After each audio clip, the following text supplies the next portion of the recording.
अस्सलाम वालेकुम दोस्तों, मैं हूं आपका एडवाइज़र आफ्ताब शकील। बहुत ज़्यादा दोस्तों के मुझे काफ़ी देर से कमेंट्स आ रहे थे जिनको मैं इग्नोर कर रहा था क्योंकि अभी इस टॉपिक के मतलब मैं बात नहीं करना चाह रहा था। दोस्तों के ये सवाल थे कि सर आपने पंजाब ज़मीन रिकॉर्ड इंफॉर्मेशन चैनल बनाया जिस पे आप फ्री ऑफ कॉस्ट जो है लोगों की रहनुमाई कर रहे हैं, कोई आपकी फ़ी नहीं है, कोई आप बेनिफिट नहीं ले रहे और लोग यहाँ से जो है रहनुमाई लेकर जो है ना वो उनके हज़ारों रुपये जो है ना वो उनके बच जाते हैं। उनको टाउट माफिया और एजेंट को जो है ना वो पे नहीं करना पड़ते। ये चैनल के पीछे राज की क्या बात है? क्या कोई इसके पीछे कोई ट्रेजेडी है या कोई वैसे बैठे आपके जहन में आया? और ना ही आपने कोई ऑफिस बनाया हुआ है कि जो आपका मकसद हो कि मैं चैनल पे आपके अपने आप को प्रमोशन करके चैनल पे और अपने ऑफिस के ज़रिए मैं ज़रिए आमदन बनाऊँ या लोगों से मैं जो पैसे बटोरूँ। तो मौका नहीं था मानना, लेकिन आज मौका है माशाल्लाह। आज जो है ना 14 अगस्त 2021 है। मेरी तरफ से जो है ना सब व्यूवर्स को जश्न आज़ादी मुबारक हो। 75 ईयर हो चुके हैं जी हमारे मुल्क को आज़ाद हुए और हम जो है ना एक आज़ाद रियासत में रह रहे हैं, आज़ाद ज़िंदगी गुजार रहे हैं और हम अपनी इबादत गाहों में इबादत कर रहे हैं। अगर हम लोग आज़ाद ना होते तो आज आप देख लें कश्मीर में, बर्मा में, इंडिया में मुसलमानों के साथ क्या सलूक हो रहा है। हो सकता था कि वही सलूक हमारे साथ हो रहा होता। अब चैनल बनाने का ना मेरा मकसद ये था कि मेरे पास कुछ केसेस ऐसे आए कि जिनको देख कर जो है ना वो मेरा माइंड यकदम चेंज हो गया। और सबसे बड़ी बात ये होती है कि इंसान के साथ जब तक खुद ना बीते तब तक वो उसको उस चीज़ की समझ नहीं आती। मेरे पास एक मोहतरमा आई तो वो बड़ी परेशान और आके वो रोने लगी। तो उन्होंने अपना मसला बयान किया तो मैं भी सुन के बड़ा हैरान रह गया। उनका मसला क्या था? उनका मसला ये था कि वो प्रेग्नेंट थी, उनकी डिलीवरी हुई।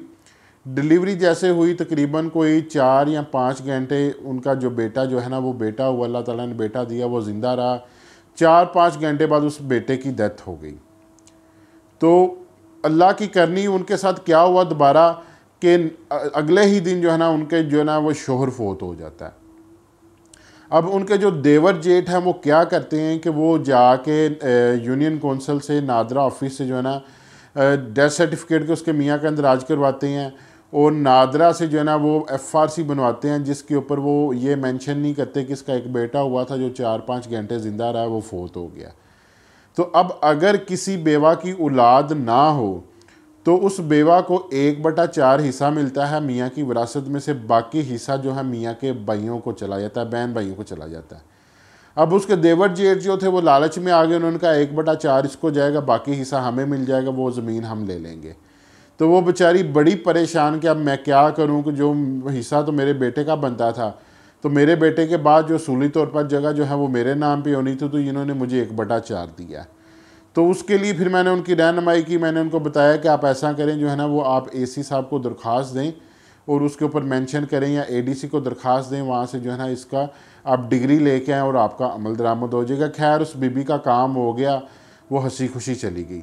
अब होना क्या था कि उसका बेटा था, अगर बेटा हो के फोत हो जाए तो क्योंकि वालिद साहब की डेथ हुई थी उसके बाद, बेटे के बाद में, ठीक है। अगर वालिद साहब की डेथ हुई होती बेटे से पहले तो फिर और मामला था। अगर क्योंकि उसका बेटा फोत हो गया था जिसकी वजह से जो है ना उसके बेटे के नाम पे विरासत नहीं लग सकती थी। अब वालिद की डेथ हुई बेटे के बाद, तो इसलिए पहले जो है ना हिस्सा बेटे को जाना था, 1/4 उसकी बेवा को मिलना था, बाकी सारा हिस्सा उसके बेटे को जाना था। और फिर बेटे की विरासत होने के बाद उसकी वालदा को हिस्सा आ जाना था, क्योंकि बेटे के ना तो कोई बहन भाई थे ना कोई और अजीज़ था, उसके सबसे करीबी रिश्ता माँ का था, तो उसको माँ को हिस्सा आ जाना था उसका।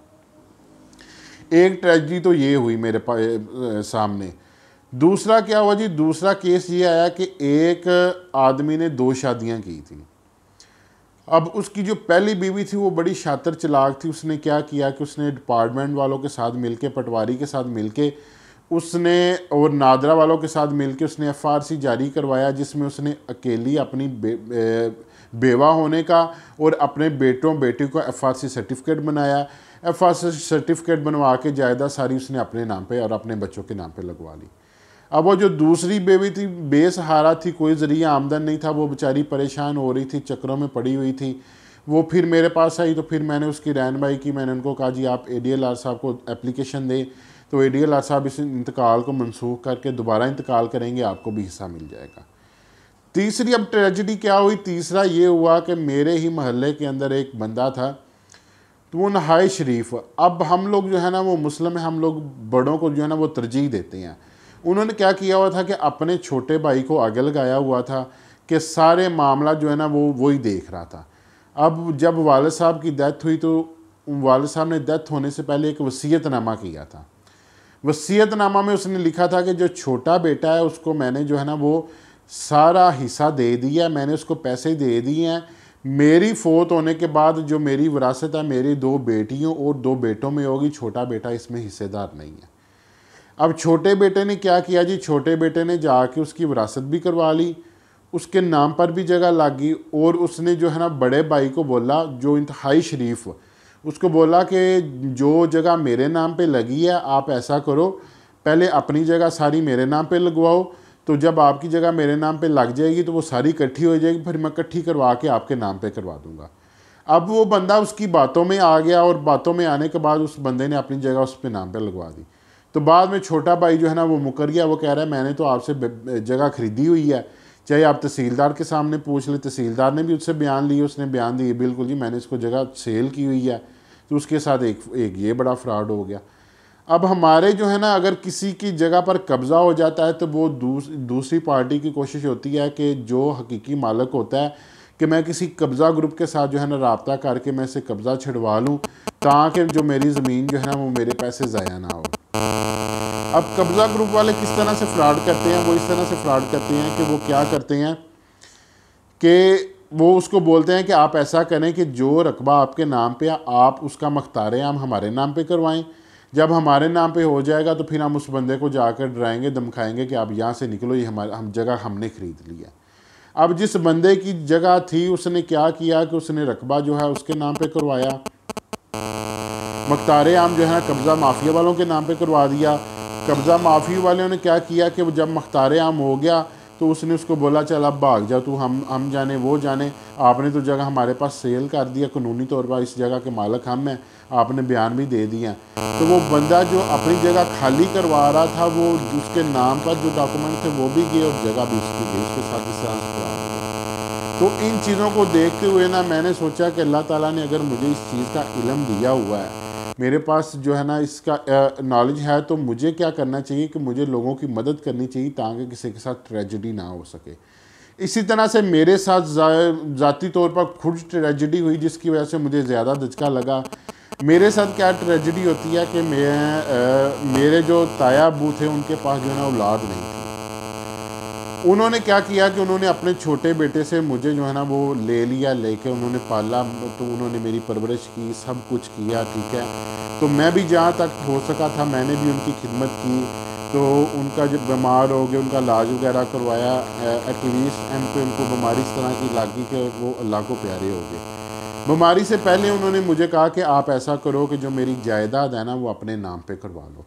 मैंने उनसे कहा कि नहीं, ये जो है ना जो मेरी ताई अम्मी है उनका हक बनता है, लिहाजा जो है ना जायदाद मैं नाम पे नहीं करवाना चाहता। मुझे उन्होंने कहा कि उनका बेटा मामला इस तरह से है कि मेरे जाने के बाद ना इन लोगों ने आपको कुछ भी नहीं देखा। तो मैंने उनसे कहा कि मैंने कहा आप कैसे कह सकते हैं, वो कहते हैं मैं बड़ा हूँ मुझे पता इन मामला का, आपको नहीं पता। खैर उन्होंने, मैंने फिर भी ना उनकी बात को ना माना, मैं साइड पे हो गया। उन्होंने ना खुद ही आगे लग के अपनी तरफ से ना मेरे नाम पे इकरारनामा करवा दिया। अब वो फोत हो गए, इकरारनामा मेरे नाम पे रहा। फोत होने के बाद जो है ना वो मेरी ताई और एक मेरे चाचू जिनका मैं नाम नहीं लेना चाहता, उन्होंने क्या किया कि उनकी जो मेरे ताया अबू थे उनकी विरासत करवा के जो है ना ज़मीन अपने नाम पे लगवा दी, और उल्टा जो है ना मेरे ख़िलाफ़ केस कर दिया कि इस बंदे ने इस जो है ना मेरी जायदाद पे जो है ना कब्ज़ा कर लिया। लेकिन अल्लाह ताला बेहतर जानता है, अल्लाह ताला इंसाफ देने वाला, अल्लाह ताला ने उसको मेरे हक़ में कर दिया। वो सेशन कोर्ट में उन्होंने किया था, वो मेरे हक़ में हो गया। सेशन कोर्ट ने उसको खारिज कर दिया और उन्होंने कहा कि इस बच्चे को आपने लेके पाला था तो हम इसको किस तरह से यहाँ से निकाल सकते हैं, और इसने किस टाइम पे आके आपकी जगह पर कब्ज़ा कर लिया कि जो आप यहाँ पे आके केस कर रहे हो। तो इस चीज़ का उन्होंने वहाँ पे इकरार भी किया कि मैंने इसको लेके पाला हुआ है। खैर सेशन कोर्ट ने उनको सजेस्ट किया कि आप अगर चाहें तो सिविल कोर्ट में जा सकते हैं, पहले आपको सिविल कोर्ट जाना चाहिए था। तो वहाँ पे उन्होंने फिर जाके मेरे ख़िलाफ़ केस कर दिया। तो फिर मुझे लगा कि ये चीज़ें जो हैं दुनिया में बहुत ज़्यादा लोगों के साथ जो है ना वो बेइंसाफ़ी हो रही है। तो इसलिए अगर मैं इन मामला से गुजर रहा हूँ, मेरे पास इसकी इन्फॉर्मेशन है, तो मुझे दूसरों को गाइड करना चाहिए ताकि कल को वो इन मामला से ना गुजरें और इन जो बातों से ना वो बचे रहें और उनका ना ज़मीन का नुकसान हो ना उनके माल का नुकसान हो। इसलिए मैंने सोचा कि ये चैनल बना के मैं लोगों की रहनुमाई करूँ ताकि टॉट माफिया एजेंट से बच जाएँ, फ्रॉड से बच जाएँ और महफूज रहें।